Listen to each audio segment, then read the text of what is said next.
حضور صلی اللہ تعالیٰ علیہ وسلم نے حضرت عقبہ بن عامر رضی اللہ تعالیٰ عنہ سے فرمایا وادی بطحان یا وادی عقیق کی طرف اگر کوئی بندہ جائے اور وہاں سے 2 اونٹنیاں لے کے آئے، یعنی اس کو 2 اونٹنیاں وہاں جانے پہ ملیں، تو اس کے لیے یہ شے اچھی ہے۔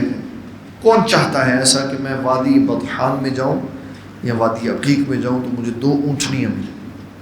تو سبھی نے کہا کہ حضور ہم یہ چاہتے ہیں، یہ تو بڑا اثاثہ ہے، سواری سفر کے لیے اچھی ہے، دودھ اچھا دیتی ہے، بہت اچھی ہے۔ تو آپ نے فرمایا ان 2 اونٹنیوں سے اچھا ہے کہ جب تم اپنے گھر سے باہر نکلو تو کم از کم 2 آیات تلاوت قرآن مجید کر کے نکلا کرو۔ 2 اونٹنیوں سے اعلیٰ ہے، اس لیے کہ اونٹنیاں دودھ دیں گی، پھر جب وہ عمر ان کی پختہ ہو جائے گی، اب وہ دودھ نہیں دے سکتی ہوں گی، تو انسان ان کو بیٹی کی شادی پہ ذبح کر کے کھا جائے گا، ختم ہو گئی، نہیں تو مر جائے گی تو ختم ہو گئی۔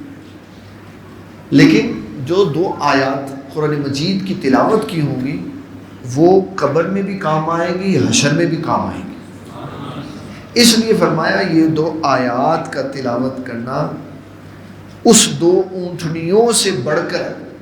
پھر حدیث میں عقبہ بن عامر رضی اللہ تعالیٰ عنہ سے فرمایا کہ جو 3 کرے گا اس کو 3 ملیں گی، جو 4 آیات پڑھے گا اس کو 4 اونٹنیوں سے بہتر 4 آیات ہیں۔